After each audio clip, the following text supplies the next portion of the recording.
मी फक्त एकच सांगणार आहे की नानासाहेबांना या ठिकाणी सर्वांनी शुभेच्छा दिल्या की एकमेव नाना की आमच्या जीवनामध्ये सप्टेंबर 2006 ला आमची शाळा 100% अनुदानित झाली आणि ज्यावेळेस आम्ही नोव्हेंबर महिन्यामध्ये नानांकडे आलो आणि आम्हाला 9 लोकांना नानांनी सभासद करून घेतलं.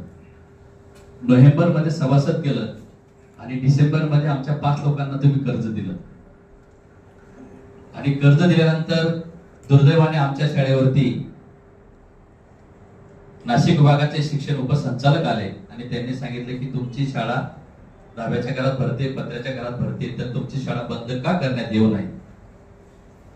तर त्यावेळेस नानासाहेबांकडे धाव घेतली की नानासाहेब असा प्रश्न आहे, तुमच्या घराच्या शेजारी शिक्षण उपसंचालक राहतात तर त्यांना तुम्ही काही मार्ग काढू शकतात का. नानासाहेब म्हणे तो मार्ग बिर्ग काही नको, तुम्ही इमारत बांधायचा प्रयत्न करा, मी तुम्हाला कर्ज देतो.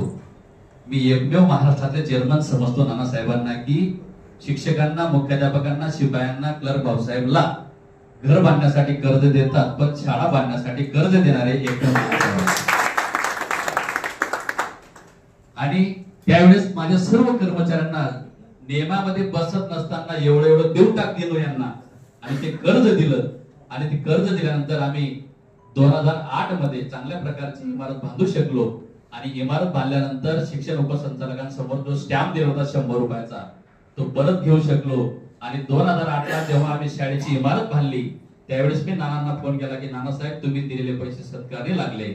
नानासाहेब म्हणजे नानासाहेब नाही, नाना आहे.